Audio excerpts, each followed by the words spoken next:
If you're somebody who easily gets distracted or overwhelmed just by clutter in your space or too much stuff to think about or do or even in your environment, then today's video is really going to be helpful for you. My name is Karen McGill. I'm an ADHD coach and I was diagnosed with ADHD at midlife.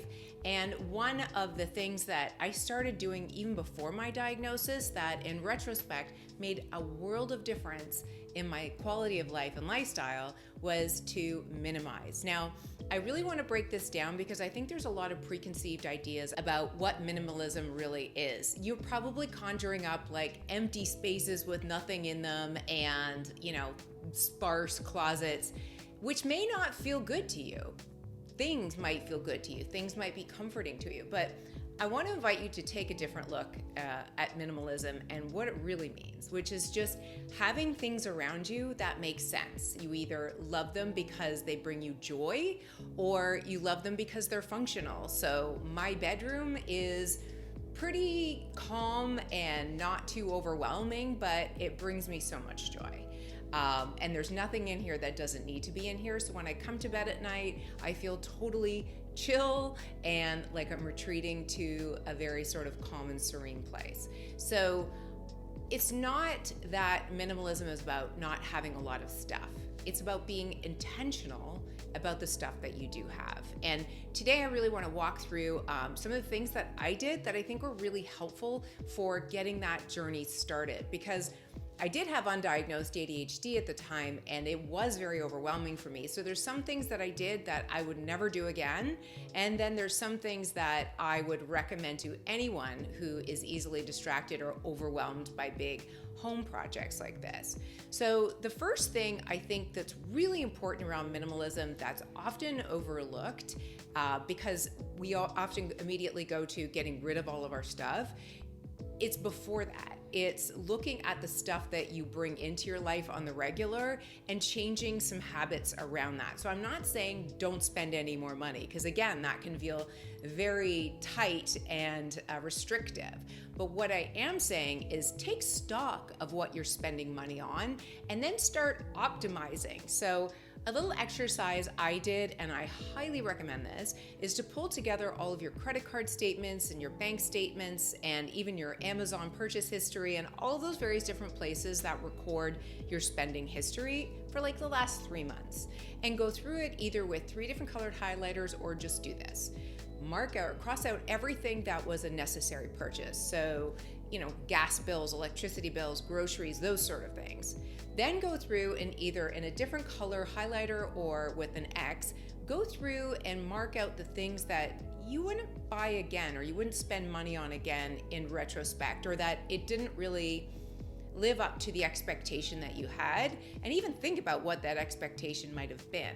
And then finally, with either a different color marker or with a different check or something like that, go through and look at the things that you spent money on that really did add value to your life, either functional value or it was an experience or you learned something, and just highlight those in somehow in a different way.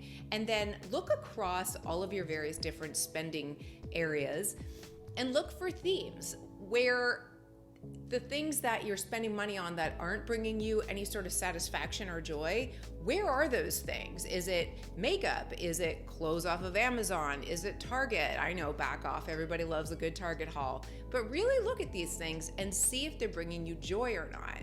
And also look at how things have been active in your life over those 3 months. If you bought a blouse 3 months ago and you've only worn it twice, how much was the blouse? And so far, has it been worth it? And how long do you think you'll actually use it? So it's really good to start here with this idea of what am I spending money on, and just shed some light on it. You don't even have to go much further than that exercise to really build some awareness around how you spend money and what the emotions are and what the expectations are when you spend money, and whether or not those expectations are being met when you purchase a product. This is where I think most people overlook the whole minimalist lifestyle piece, just slowing down the intake of things that come into your life. The next thing I recommend you do is start a I will no longer buy list, but make it a list of things like, I know that I spend money on this and it never brings me joy, so I no longer buy those things. So the next time the opportunity or the impulse comes up, you will identify as somebody who no longer spends money on that sort of thing, and it's no longer even a decision in your mind. The last thing I would then encourage you to do is start actually reducing things from your home. It's a lot easier to edit things when you know whether or not they actually have some utility in your life, and that takes a little bit of forethought. So there's two ways that I would recommend doing this. Now, if you're somebody who has to do everything all at once and go big or go home, then I would recommend the Minimalist Challenge. And what that is just a 30-day period. It doesn't have to be at the start of the month, just for 30 days. Every day you give away one more thing. So on day 1, you give away one thing, day 2, you give away 2 things, etc. And then by the time you get to day 30, you've given away around 500 things. And I'll tell you, that is very enlightening when you look at all of the things that you've spent with your money, but never really used, and now you're just getting rid of it. So what are some of the benefits of doing this? My anxiety came down with everything that I got rid of. It was enlightening to see how much money I was spending on things, and it was enlightening to see how much stuff I had in my house that I wasn't using. I got rid of about 45% of my belongings, and some things I do regret getting rid of, just a couple though, and mostly it was just important paperwork that I didn't mean to throw out. But for the majority of the stuff that I got rid of, I can't even tell you what it was because I don't remember. So that's how not important it was in my life. Second thing this process does is simplify your life and make it easier, which makes it more ADHD friendly if that's something you struggle with.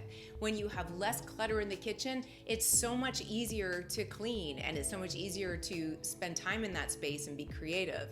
In my office, I have way less clutter than I used to have, and that just started with me cleaning out the desk drawers in either side of my desk, and I just feel so much clearer and more calm and ready to work. I'm not even just talking about tangible items here. I'm also referring to things like digital subscriptions. I had a lot of these sort of things in my business that I wasn't optimizing. I would sign up for all these things and never really take the time to understand the software or how to optimize it. So I have minimized so many of those things and really invested in the things I've decided to keep and learn how to use them to their full optimal function.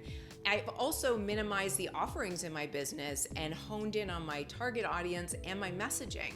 All of this has made my business life incredibly calmer, clearer, and easier to scale and grow. I can't even begin to tell you how much taking a minimalist approach to business, and small business especially, is a total game changer. Finally, on a personal note, which it may or may not be relevant to everybody, but becoming a minimalist really accelerated my ability to retire early. Now, I'm not retired, obviously. I'm still doing what it is that I love, but I was able to say no to the projects, clients, and jobs that I no longer wanted to do. I'll probably work for the rest of my life, but now I only do things that I want to do. And freedom is the biggest gift, privilege, and joy that we can have in our life, beyond a shadow of a doubt. And minimalism is probably one of the surefire ways that's gonna get you there.